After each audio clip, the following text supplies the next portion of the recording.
సొలొమోను మహారాజు తన తండ్రి దావీదు తర్వాత ఇజ్రాయేలు సింహాసనాన్ని అధిష్ఠించిన సమయం.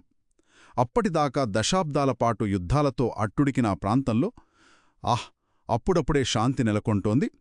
ఆ ప్రశాంత వాతావరణంలో ఒక తరం కల, ఒక జాతి ఆకాంక్ష నెరవేరబోతోంది. అవును, ఆ కల తన తండ్రి దావీదు చూడలేనిది. ఎందుకంటే యుద్ధాల వల్ల, రక్తపాతం వల్ల దేవుని ఆలయాన్ని నిర్మించే అవకాశం అది దావీదుకు లభించలేదు. ఇప్పుడు ఆ బాధ్యత, ఆ అవకాశం అంతా సొలొమోను చేతికొచ్చింది. సరిగ్గా ఈరోజు మనం ఆ మహానిర్మాణం వెనుక ఉన్న అసలు కథను కొంచెం లోతుగా పరిశీలించబోతున్నాం. ఇది కేవలం ఇటుకలు, రాళ్ల కథ కాదు. రెండు రాజ్యాల మధ్య జరిగిన ఒక గొప్ప ఒప్పందం, లక్షలాది మంది శ్రమ మరియు ఒక రాజు యొక్క అసాధారణమైన ప్రణాళికా నైపుణ్యం గురించి మనం తెలుసుకోబోతున్నాం. మన చర్చంతా ఒక రాజులు 5వ అధ్యాయంలో ఉన్న వివరాల మీద ఆధారపడి ఉంటుంది.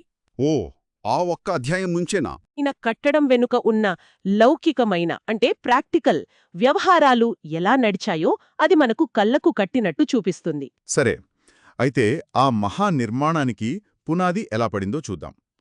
దావీదు కాలంలో చుట్టూ యుద్ధాలు, నిరంతర సంఘర్షణ, ఆలయ నిర్మాణం గురించి ఆలోచించే తీరికగాని ఆ శాంతిగాని లేవు. కాని సొలొమోను సింహాసనం ఎక్కేసరికి పరిస్థితి మారింది. యెహోవా నలుదిశలా నెమ్మదిని ప్రసాదించాడు. అంటే శత్రువుల భయం లేదు, సరిహద్దుల వద్ద ఆందోళన లేదు. ఏమీ లేదు. ఇదే సరైన సమయమని సొలొమోను భావించాడు. అయితే ఇక్కడ ఆసక్తికరమైన విషయమేంటంటే, సొలొమోను ఉత్సాహంతో వెంటనే పనివాళ్లను పిలిచి పునాదులు తవ్వడం మొదలుపెట్టలేదు కదా? మొదలుపెట్టలేదు. అతని మొదటి అడుగు నిర్మాణం వైపు కాదు, దౌత్యం వైపు పడింది. దౌత్యం వైపు? అవును. అతను తూరురాజు హీరాముకు ఒక వర్తమానం పంపాడు. హీరాము? ఈ హీరాము ఎవరు? అతని ప్రాముఖ్యతేంటి? హీరాము సొలొమోను తండ్రి అయిన దావీదుపు చిరకాల మిత్రుడు, నమ్మకమైన స్నేహితుడు. వాళ్లది కేవలం రాజకీయ సంబంధం కాదు, అది ఒక రకమైన వ్యక్తిగత స్నేహం. ఓ, అలాగా? సొలొమోను ఆ పాత స్నేహాన్ని ఒక కొత్త, బృహత్తరమైన ఒప్పందానికి పునాదిగా వాడుకున్నాడు. ఇది అతని వ్యూహాత్మక ఆలోచనకు, ఆ దౌత్యపరమైన తెలివికి మొదటి నిదర్శనమన్నమాట. ఖచ్చితంగా. ఒక రాజుగా కాకుండా ఒక చతురతగల నాయకుడిగా ఆలోచించాడు. ఆ వర్తమానంలో అతను అడిగిన విధానం కూడా చాలా ఆసక్తికరంగా ఉంటుంది. నాకు కలప కావాలి, పంపించు అనే అధికారం చూపలేదు. లేదు. లెబానంలో దేవదారు మ్రాణులను నరికించుటకై నాకు సెలవెమ్ము అని ఎంతో గౌరవంగా అనుమతి అడిగాడు. అవును.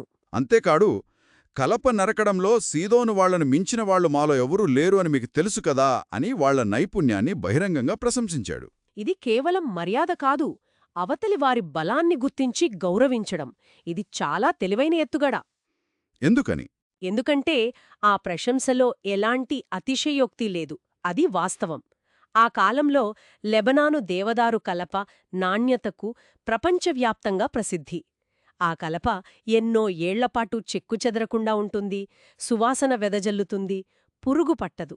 అందుకే పవిత్రమైన కట్టడాలకు దాన్ని ఉత్తమమైనదిగా భావించేవారు. మరి ఆ సీదోనీయులు? ఇక సీదోనీయులు అంటే హీరాము ప్రజలు.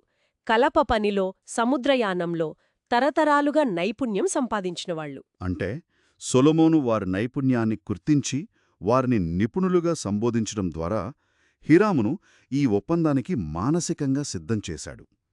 ఒక రకంగా చెప్పాలంటే ఇదొక మాస్టర్ఫుల్ నెగోషియేషన్ టెక్నిక్. ఖచ్చితంగా. అందుకే హీరాము ప్రతిస్పందన కూడా అంతే సానుకూలంగా ఉంది. సొలొమోను మాటలు విని అతను ఎంతో సంతోషించి, జ్ఞానముగల కుమారునిని దావీదునకు దయచేసిన యెహోవాకు ఈ దినమున స్తోత్రము కలుగునుగాక అని అన్నాడు. ఇక్కడ అతను సొలొమోను దేవుణ్ణి స్తుతిస్తున్నాడు. ఇది వారి మధ్య ఉన్న పరస్పర గౌరవాన్ని, నమ్మకాన్ని చూపిస్తుంది. అవును. ఈ ఒక్క మాటతో ఒప్పందం దాదాపు ఖరారైపోయింది. సరే, ఒప్పందం కుదిరింది. కాని దాని వివరాలెలా ఉన్నాయి? ఇది కేవలం కలప అమ్మడం, కొనడం లాంటి సాధారణ వాణిజ్యమా, లేక అంతకంటే పెద్దదా? ఇదస్సలు సాధారణ వాణిజ్యం కాదు, ఇదొక భారీ వస్తుమార్పిడి ఒప్పందం. వస్తుమార్పిడి? అవును. రెండు రాజ్యాల ఆర్థిక వ్యవస్థలను ముడిపెట్టే ఒక వ్యూహాత్మక భాగస్వామ్యం. ఒప్పందంలోని షరతులు కూడా చాలా స్పష్టంగా ఉన్నాయి. అంటే? హీరాము బాధ్యత ఏంటంటే లెబనాను పర్వతాల నుండి అత్యుత్తమ దేవదారు సరళపు మ్రాణులను నరికి వాటిని సముద్రం వద్దకు చేర్చాలి. అక్కడ వాటిని పెద్ద పెద్ద తెప్పలుగా కట్టించి ఓ తెప్పలుగా కట్టి అవును, తెప్పలుగా కట్టి సొలొమోను చెప్పిన ప్రదేశానికి సముద్ర మార్గంలో పంపించాలి. అక్కడ వాటిని విప్పి సొలొమోను మనుషులకు అప్పగించాలి. అంటే కలప సేకరణ నుండి రవాణా వరకు మొత్తం లాజిస్టిక్స్ బాధ్యత హీరాముదే అనమాట. సరిగ్గా. మరి దేనికి ప్రతిఫలంగా సొలొమోను ఏమిచ్చాడు? డబ్బా? డబ్బు కాదు, ఆహారం. హీరాము ఇంటివారి పోషణ కొరకు, అంటే అతని రాజాస్థానం, సిబ్బంది పోషణ కోసం ఆహారం ఇవ్వడానికి ఒప్పుకున్నాడు. ఆ సంఖ్యలు వింటే ఆశ్చర్యం వేస్తుంది. ప్రతి సంవత్సరం 2 లక్షల తూముల గోధుమలు, 3800 పళ్ల స్వచ్ఛమైన నూనె. ఆ సంఖ్యల వెనుకున్న ఆర్థిక ప్రాముఖ్యతను మనం అర్థం చేసుకోవాలి. తూరు అంటే హీరాము రాజ్యం, ఒక సముద్రతీర నగరం. వాణిజ్యంలో, నౌకాయానంలో వాళ్లు గొప్పవాళ్లు. కానీ వాళ్లకు వ్యవసాయ భూమి చాలా తక్కువ. ఓ నిజమే కదా. సో వాళ్ల ఆహార భద్రత ఎప్పుడూ ఒక సమస్యే. ఈ ఒప్పందం ద్వారా సొలొమోను కేవలం కలపను కొనడం లేదు, తూరు రాజ్యం యొక్క ఆహార భద్రతకు హామీ ఇస్తున్నాడు. సరిగ్గా. అంటే ఇది పురాతన ప్రపంచంలో ఒక టూ బిగ్ టు ఫెయిల్ లాంటి సంబంధం అన్నమాట. హీరాము రాజ్యం యొక్క ఆహార సరఫరా ఇప్పుడు పూర్తిగా సొలొమోనుపై ఆధారపడి ఉంది. అవును. ఈ ఆలయ నిర్మాణం వారి ఆర్థిక వ్యవస్థలను విడదీయరాని విధంగా పెనవేసింది. ఒకరికి కలప అవసరం, మరొకరికి ఆహారం అవసరం. ఇదొక పర్ఫెక్ట్ సింబయోటిక్ రిలేషన్షిప్. అవును. ఆ 2 లక్షల తూముల గోధుమలు అంటే దాదాపు 20,000 కోర్లు. ఇది వేల మందికి ఒక సంవత్సరం పాటు సరిపోయేంత ఆహారం. అబ్బా, సంతకాలు చేయడం తేలికే. కానీ లెబనాన్ కొండల మీద నుండి ఆ భారీ దేవదారు వృక్షాలను కిందికి తీసుకురావడం, రాళ్లను తవ్వడం, వాటిని చెక్కడం, ఇవన్నీ అసలైన సవాళ్లు. నిజమే. దీనికి ఎంతమంది మనుషులు అవసరమయ్యారు? ఆ మానవ శక్తిని సొలొమోను ఎలా సమీకరించాడు? ఇక్కడే ఈ ప్రాజెక్ట్ యొక్క అసలు స్కేల్ మనకు అర్థమవుతోంది. సొలొమోను ఇజ్రాయేలీయులందరి చేతను వెట్టిపని చేయించాడు. వెట్టిపని అంటే ఫోర్స్డ్ లేబర్? అవును. నిర్బంధ కార్మిక వ్యవస్థను ఏర్పాటు చేశాడు. ఇది స్వచ్ఛందంగా చేసే సేవ కాదు, రాజు ఆజ్ఞ ప్రకారం ప్రతి ఒక్కరూ చేయాల్సిన పని. 30,000 మంది నిర్బంధ కార్మికులు. అది చాలా పెద్ద సంఖ్య. ఒక పవిత్రమైన ఆలయాన్ని నిర్మించడానికి నిర్బంధ కార్మిక వ్యవస్థను ఉపయోగించడం ఆ కాలంలో సాధారణమేనా? ప్రజల నుండి వ్యతిరేకత రాలేదా? అది ఆ కాలపు సామాజిక, రాజకీయ వాస్తవికత. రాజుకు అలాంటి అధికారం ఉండేది. అయితే సొలొమోను ఈ కార్మికులను నిర్వహించిన విధానంలో అతని తెలివి కనిపిస్తుంది. అతను ప్రజల అసంతృప్తిని తగ్గించడానికి ఒక ప్రత్యేకమైన పద్ధతిని అనుసరించాడు. అదెలా? ఆ 30,000 మందిని ఒకేసారి పనికి పంపలేదు. వాళ్లను 3 గ్రూపులుగా, అంటే వంతుల చొప్పున విభజించాడు. వంతుల చొప్పున? అవును. నెలకు 10,000 మంది చొప్పున లెబానోనుకు వెళ్లేవారు. వాళ్లు ఒక నెల లెబానోనులో హీరాము పనివారితో కలిసి పనిచేసేవారు. సరే. ఆ తర్వాత 2 నెలలు వారి ఇళ్ల వద్ద, వారి కుటుంబాలతో, వారి సొంత పొలాల్లో పనిచేసుకోవడానికి తిరిగి వచ్చేవారు. ఓ, అదొక రొటేషన్ సిస్టమ్ అన్నమాట. సరిగ్గా.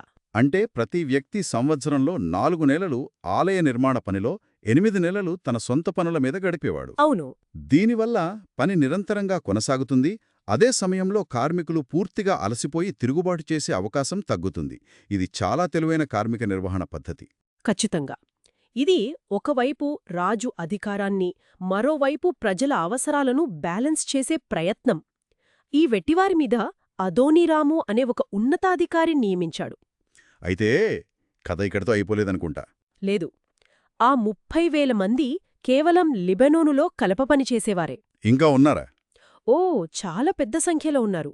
ఇజ్రాయెల్లో కూడా భారీ వర్క్ఫోర్స్ ఉంది. 70,000 మంది బరువులు మోసేవారు, అంటే కూలీలు. 70,000? అవును. ఇంకా 80,000 మంది పర్వతాలలో రాళ్లు నరికేవారు. ఒక్క నిమిషం. 30,000, 70,000, 80,000 మొత్తం 180,000 మందా? అవును. ఇంకా వీరందరినీ పర్యవేక్షించడానికి, పని సక్రమంగా సరైన సమయంలో జరిగేలా చూడ్డానికి 3,300 మంది అధికారులు, అంటే సూపర్వైజర్లు నియమించబడ్డారు. అమ్మో. మొత్తం మీద చూస్తే దాదాపు 1,83,300 మంది ప్రజలు ఈ ఒక్క ప్రాజెక్ట్లో ప్రత్యక్షంగా నిమగ్నమై ఉన్నారు. 1,83,000 మంది. అది ఆ కాలంలో ఒక మోస్తరు నగరం జనాభాతో సమానం. నిజమే. ఇంత పెద్ద ప్రాజెక్ట్ను నిర్వహించడం అనేది ఒక యుద్ధాన్ని నడపడం కంటే కష్టమైన పనిలా అనిపిస్తోంది. ఖచ్చితంగా. దీని అర్థం ఆ ఆలయ నిర్మాణమనేది కేవలం రాజు ఆజ్ఞతో జరిగిన పని కాదు. అది ఒక దేశం మొత్తం పాల్గొన్న ఒక బృహత్ కార్యం. ప్రతి కుటుంబం నుండి ఎవరో ఒకరు ఆ పనిలో పాల్పంచుకుని ఉంటారు. నిజమే, అది ఒక జాతీయ ప్రాజెక్ట్. దేశం యొక్క వనరులు, మానవ శక్తి మొత్తం ఆ ఒక్క లక్ష్యం వైపు కేంద్రీకరించబడ్డాయి. ఇక నాణ్యత విషయంలో కూడా ఎలాంటి రాజీ లేదు, ముఖ్యంగా ఆలయ పునాది విషయంలో. దాని గురించి చెప్పండి. పునాది కోసం ఎలాంటి రాళ్లను వాడారు? మామూలు రాళ్లేనా? అస్సలు కాదు. రాజు ఆజ్ఞ మేరకు ఆలయ పునాది కోసం సాధారణ రాళ్లను వాడలేదు. మూలంలో గొప్ప రాళ్లను, మిక్కిలి వెలగల రాళ్లను పర్వతాల నుండి తవ్వించి వాటిని పునాది కోసం ప్రత్యేకంగా చిక్కించారు అని ఉంది. ఆ మాటలు గొప్ప రాళ్ళు, మిక్కిలి వెలగల రాళ్ళు అంటే ఏంటి? పాటు ఉండేది కాదు, తరతరాల పాటు నిలవాలి. అందుకే పునాది నుంచే అంత శ్రద్ధ. అవును, ప్రారంభం నుండే అత్యుత్తమమైన వస్తువులను, అత్యుత్తమమైన పనితనాన్ని ఉపయోగించారు. అంటే ఆ ఆలయం ప్రతి అణువులోనూ పునాది రాయి నుండి పైకప్పు కలప వరకు శ్రేష్ఠత, శాశ్వతత్వం అనే ఆలోచన బలంగా ఉంది. ఉంది. ఇక్కడ గమనించాల్సిన మరో అద్భుతమైన విషయమేంటంటే, ఈ పనిలో అంతర్జాతీయ సహకారం కూడా ఉంది. ఇది కేవలం ఇశ్రాయేలీలు మాత్రమే చేసిన పని కాదు. ఇంతకుముందు సీదోనీయుల గురించి మాట్లాడుకున్నాం. వాళ్ళు కాకుండా ఇంకెవరైనా ఉన్నారా? ఉన్నారు. మూలంలో గిబ్లీయులు అనే ఒక ప్రత్యేక సమూహం గురించి ప్రస్తావించబడింది. గిబ్లీయులా? అవును, సొలొమోను శిల్పకారులు, హీరాము శిల్పకారులు మరియు ఈ గిబ్లీయులు కూడా కలపను, రాళ్లను సిద్ధం చేయడంలో సహాయపడ్డారు. ఈ గిబ్లీయులు ఎవరు? వారి నైపుణ్యం ఏమిటి? వీరు బహుశా గెబాల్ అనే పురాతన నగరం నుండి వచ్చినవారు కావచ్చు. ఆ నగరం ఆ కాలంలో నైపుణ్యంగల శిల్పకారులకు, రాతిపనిలో నిపుణులకు ప్రసిద్ధి. అంటే ఈ ప్రాజెక్ట్లో 3 వేర్వేరు సమూహాల నైపుణ్యం మిళితమైంది. సరిగ్గా. ఇశ్రాయేలీయుల అపారమైన శ్రమ, తూరు ప్రజల కలప పనితనం మరియు గిబ్లీయుల రాతిపని నైపుణ్యం ఇవన్నీ కలిసి ఆ అద్భుతమైన ఆలయానికి పునాది వేశాయి. అంటే మనం చూస్తున్నది కేవలం ఇటుకలు, రాళ్ల కథ కాదు. ఇజ్రాయేలీయుల శ్రమ, తూరు ప్రజల నైపుణ్యం, గిబ్లీయుల శిల్పకళ, ఇలా 3 విభిన్న సంస్కృతుల కలయికే ఆ ఆలయానికి పునాది వేసింది. అవును. ఇది నిజంగా ఒక అద్భుతమైన అంతర్జాతీయ ప్రాజెక్ట్. ఆ కాలంలో ఇది చాలా అరుదైన విషయం. ఇది కేవలం వాణిజ్యం కాదు, నైపుణ్యాల మార్పిడి కూడా. ఖచ్చితంగా. ఇది పురాతన ప్రపంచపు గ్లోబలైజేషన్కు ఒక చిన్న ఉదాహరణ. తమకు లేని నైపుణ్యం కోసం, వనరుల కోసం వేరే దేశాలపై ఆధారపడడం, వారితో కలిసి పనిచేయడం. మొత్తంగా చూస్తే దీని నుండి మనం ఏమి గ్రహించవచ్చు? సొలొమోను ఆలయ నిర్మాణం కేవలం ఒక మతపరమైన కట్టడం కాదు. అది ఒక పకడ్బందీ ప్రణాళిక, ఒక తెలివైన దౌత్యం, ఒక భారీ వాణిజ్య ఒప్పందం మరియు లక్షలాది మంది ప్రజల శ్రమ, నైపుణ్యాల కలయిక. అవును. ప్రతి రాయి వెనుక, ప్రతి దేవదారు దుంగ వెనుక ఒక కథ, ఒక ఒప్పందం, వేలాది మంది శ్రామికుల చెమట ఉన్నాయి. నిజమే. ఒక విజన్ను వాస్తవ రూపంలోకి తీసుకురావడానికి ఎంతటి ప్రణాళిక, సమీకరణ అవసరమో చెప్పడానికి ఇది ఒక గొప్ప ఉదాహరణ. నిజమే. అయితే మనం చూసిన వివరాల వెనుక ఆలోచించాల్సిన ఒక లోతైన ప్రశ్న కూడా ఉంది. ఏంటది? ఈ గొప్ప నిర్మాణంలో, ఈ అద్భుతమైన ప్రణాళికలో ఒక ముఖ్యమైన భాగం వెట్టిపని లేదా నిర్బంధ కార్మికత్వం. ఒక పవిత్రమైన కార్యం కోసం ప్రజల స్వేచ్ఛను పరిమితం చేసి వారిచేత నిర్బంధంగా పనిచేయించడం ఆ కాలపు సామాజిక, నైతిక విలువల గురించి మనకు ఏమి చెబుతుంది? ఒక గొప్ప లక్ష్యం కోసం అనుసరించే మార్గాల గురించి ఇది కొన్ని కఠినమైన ప్రశ్నలను లేవనెత్తుతుంది. అవును. ఒక గొప్ప ఆదర్శం కొన్నిసార్లు సామాన్యుల త్యాగాలపై నిర్మించబడుతుందా? ఇది మనం ఆలోచించాల్సిన విషయం.